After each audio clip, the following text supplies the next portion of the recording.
Hey, we're back in Oz finally. Finally, with our little man, 3 months old Oakley, reunited with Bowser. Little adventure baby. It's been so good to get back to Bowser. It's wicked. So this little man had a couple of hard nights adjusting, but then the last 2 nights he's been awesome, slept really well. Finally, so far he's really enjoying his little room. Yeah, we had quite a, I guess, an easy as well way to come from New Zealand. His first flight, he handled it like a champion. He did. And yeah, there was a lot of like new environment, like time frame, different jet lag, all of that. So yeah, and different climate. So he was probably taking a bit to adjust to the humidity because it was really humid and pouring down with rain until the last couple of days. So, but no, he's done so well. Yeah, very grateful that we had the Mog parked in the beautiful Sunshine Coast for those 4 months we were away. Very grateful to have met like 2 very good friends now that looked after Bowser for us. So yeah, that was really good. Started it periodically, kept it all running, nothing's rusted. Had a tiny bit of mold inside, but nothing too bad. So that was a big relief and really nice to get back to NZ, but we were absolutely pumped to get back to Oz and keep exploring with our little adventure baby. But heaps of jobs to do in Bowser to get it ready for this little man. So the first one I've actually done, so I'll show you the completed work there. That was the one that's kind of been on our mind for more than a year, I guess. And the big reason we even bought the truck in the first place. So we'll show you some chores and jobs that we're going to do on Bowser to get it ready for this little man. And then we'll be hitting the road very soon. Yay! Okay, so this has been a big headache for us since we bought Bowser. So a lot of you will know the main reason we bought the Unimog was so that we could have a baby at some point on the road, which we now have. And we just assumed buying a big truck that it would be quite easy to have a middle seat installed. I didn't look into it enough, so it was completely my fault. I just assumed, which was silly of me, that lots of people must have 3 people in this cab. Then I made a big mistake of removing the original passenger seat, which was it was a seat for Ange and a little bit of like a, kind of a bench seat. It was like a 1.5 seat kind of. Maybe I should have left that and then it would have stopped a lot of stress, but instead we changed both seats and figured that we could work out that middle seat when the day came. Well, the day came, as you know, and we needed something to happen. Amazingly, a really good friend of ours, Darren in South Australia, he's a heavy vehicle engineer, have mentioned him before on the channel.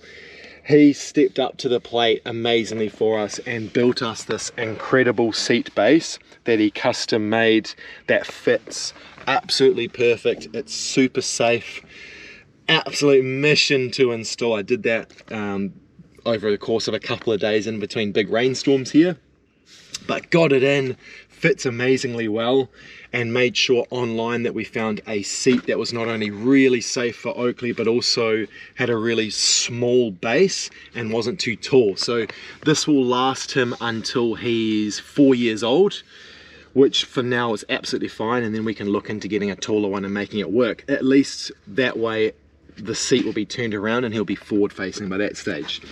So Darren and I have made sure that it is completely safe and all up to standard. Normally, of course, it would be a rear-facing capsule in the rear of a car, sorry, in the rear seats of the car. But because this is only 1 row of seats, being the truck, it is fully legal to have him in the front here. There is no airbag here, so we can have him rear-facing, which is the safest. We've installed a tether strap here, and then I've also installed a tether strap behind this going into the back of the cab for when we turn the capsule around. So it's really good. It's basically a dicky seat on the platform that Darren did for us, and then this is all up super snug, so good lap belt, really tight.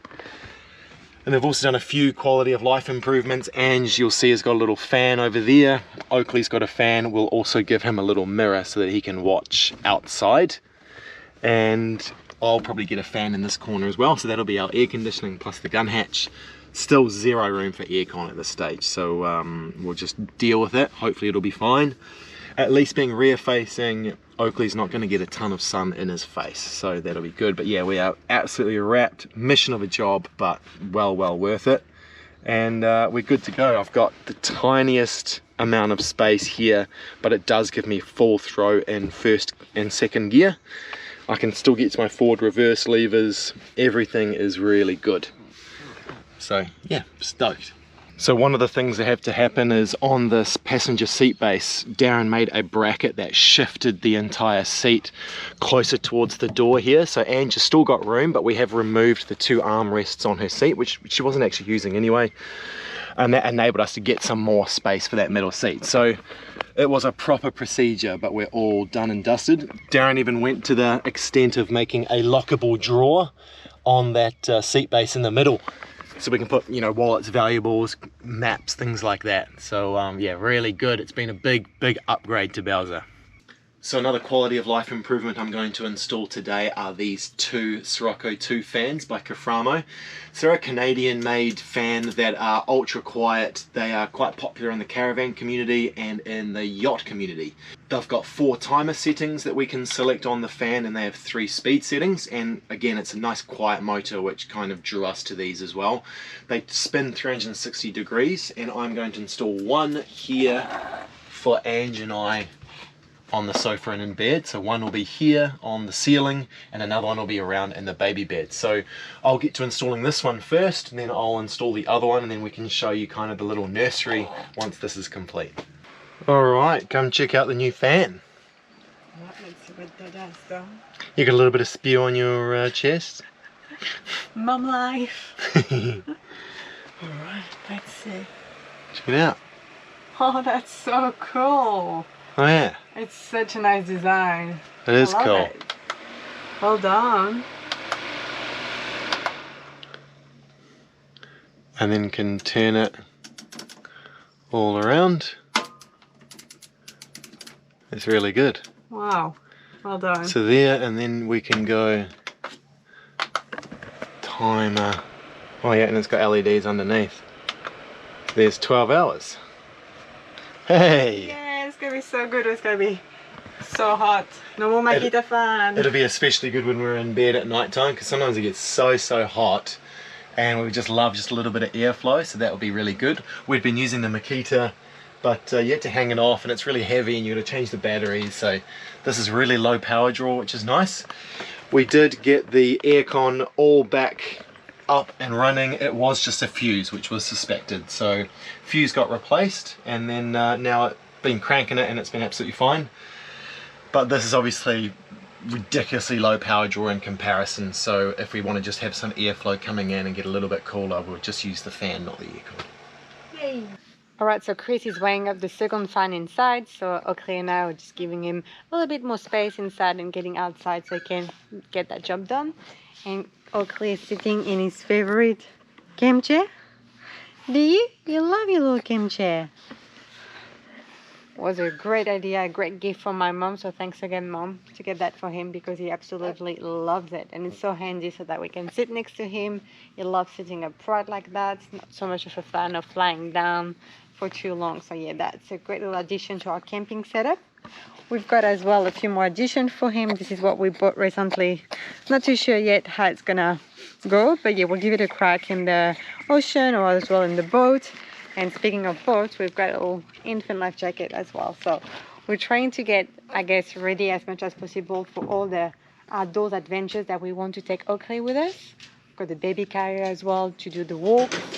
We've got just a few more jobs to do in the mog that we'll talk you through. But other than that, we're almost ready to hit the road again with our little man. You ready to go on an adventure with Bowser? It's gonna be so much fun. Alright, so I'm just making lunch, so I propped up Oakley in the bedroom so that I can make lunch. Here it is. The little nursery. A lot going on. We wanted to make sure he had lots of things to look at. He particularly liked the little mobile. We've got his name right here. We've got under the sea sticker creatures. We've got his little bag with his clothes in it. We've got some dinosaurs. And we've got a new Sirocco fan at the back and some glowing stars. I think he's a really happy boy. I usually put my pillow so he can smell me over there, and he likes to be kind of propped up like that. He seems to like now to put his fist in his mouth. I think that means I'm hungry, Mom, so I better make the lunch. Usually as well when we cook, he seems to be hungry, so it's kind of like we coordinated in that respect. So I often eat my meals cold, but that's okay. And then what else do we have? So this is where we've got this like changing, I guess, essentials. We've got like a little bag that we've got like a nappy caddy organizer, so that will look a bit more tidy. And then the new addition is this little bath as well. So Chris put a hook here so that it's nice and secured. So yeah, just some little additions like that, that it just makes it more like a home right now. It just makes us so happy. Just think about that corner that was like empty for so long. It just was used for storage. But now it is for little man. It still feels surreal, like after a few days. Starting to get a bit more used to it, but yeah, that's really, really nice. Okay, so it's been a few days since we spoke to you last, just doing a bunch of little jobs on Bowser, lots of storage, just getting everything ready for little man and just for heading back on the road really. Now one thing that I've done, wired all up, did that yesterday, that I've been putting off for kind of since we've really owned the Mog, is engine guard. So this guy here, this little gadget. So this is my normal temperature gauge that gives me my coolant temperature on the head. That is really iffy, so I've never really been able to trust it. The truck should run at roughly sort of 85 degrees Celsius. You want it running quite hot on a diesel just to make sure that the combustion process works perfectly. Now I installed this, so it's like a made in Australia little gadget. We've got two temperature sensors. Number one at the moment is 20 degrees, number two at the moment is 12. And then it shows me my alarm point. So for number one, 90 degrees, and for number two, 100 degrees. Really cool. So I'll show you where I've put those little sensors.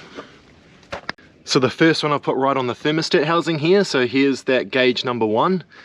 That should give me a really good spot to monitor my engine temps. And if it doesn't, I'll relocate it somewhere else. But I reckon for now that seems pretty good. And then I'll show you the one on the gearbox. Alright, and right on the back here of the gearbox, I've got sensor number two right on that rear cover. So that should be a really good spot to have that one. Because stock, the Unimog didn't have any temperature gauges for the gearbox, and that's such an important one. What do you think of these? So the legend Brendan Tate in New Zealand, thanks mate, he cut these on his laser cutter for us for free, and I like him. So we didn't want a ton of sign writing all over the Mog because it's a bit naff, but just a little one here I think is quite cool. We've got the same one on the other side, and I'm actually thinking of having another one right here that says Bowser. So let me know what you think about that. I reckon maybe a little bit smaller than that outfit sign, and yeah, a little one saying Bowser on the side would be quite cool. But yeah, let me know what you think. Haven't quite decided yet. And another little upgrade and another little upgrade I've done is I've always had this switch free, so if I click that, I've now got a nice what's that called, toe space light, which is orange, and it's got its own dimmer, so I can change the intensity of that, and it can also be white if I want, but for some reason I've always wanted that to be an orange toe space light. So that's all wired up now. I just got two, like I think they were like 40 centimeter LED strips from Anaconda, the June ones, and they seem to work really well. And then the other big job I did was the pump. Wow. So much better. So we had a really good pump. It was called the Jabsco Parmax, really good pump, but no one told me insanely loud, wasn't it? It was painful. So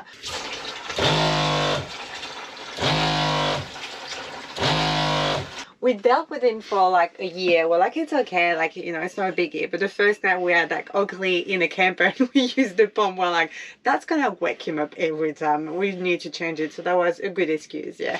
Yeah, that gave me the push to actually do the job. So we immediately went and bought a Seaflo, there's two different brands. Seaflo orange one, RV Supreme. And they label that as a silent pump, and that is something like 9 litres per minute as well as 55 psi, and it seems to be great. We haven't actually noticed a difference in terms of pressure or flow in comparison to the other one, but the sound is epic, so really happy with that. I cleaned up my plumbing a little bit in there, and I made our Topaji flow sensor come before our accumulator tank. So I'm hoping that our Topaji will be a little bit more accurate, because we've found that that's been out by quite a bit. So so quite a few other little bits and pieces that we've done, like getting nappy bag things and stuff like that. Ange, I think, showed you his room, which we're really happy with, and he seems to love it. Just little quality of life improvements, as well as I brought my little night over. And yeah, we're getting there. So today we've got heaps of admin jobs to do, including like Medicare for little man. We've got to go to Telstra and restart up our mobile plans, as well as do a couple of returns, things like that. So today's the first day we actually drive Bowser in, like, what, 5 months, Ange? Oh my god, the first time, oh no, I said not the first time this year, but the first time with him, first time in 5 months. Are you excited, Oakley? So that'll be the first ride in his new car seat, and then hopefully tomorrow we'll be on the road, and we've got plans to head to Fraser Island. So that's going to be an awesome way to cut our teeth with this little man in the truck. Okay, so that about wraps up this week, guys. Thank you so much for tuning in. All the little chores and bits and pieces are done, and we are ready to hit the road. Yeah, not really adventure video yet, but we are coming. We're getting back into the swing of things. I've been doing a bit of editing with my little assistant here this morning. He's doing very well. So yeah, I did a little bit more plumbing. Sweet. So next video will be on Fraser Island. If you wanted to see a little bit of what we got up to in New Zealand, and we did do a few really cool trips down in the South Island into the mountains, but unfortunately the YouTube algorithm absolutely crushed us, I guess because we hadn't uploaded in so long. So if you didn't see those videos pop up, please check out those 2 New Zealand videos. We're actually really happy with how the videos turned out, and yeah, but unfortunately a lot of you didn't see them. So if you could support us, try and get that algorithm to start feeding us back out into the main YouTube universe, that would be awesome if you could check out those 2 New Zealand videos. And then next time we'll see you on Fraser Island, which we are absolutely pumped for. So thank you everyone for supporting us, still watching after all that time. Thank you as well to our patrons, to all the support during this past months. We've been able to do lots of upgrades to the mug and to Oakley, thanks to them. Yes. Thank you to Sharon and Stephen. Thank you to Darren. Thank you to my parents. We've got lots of thank you. Yeah, we've very grateful. Yeah, very grateful. Awesome. Okay, we'll see you on the next one. Cheers.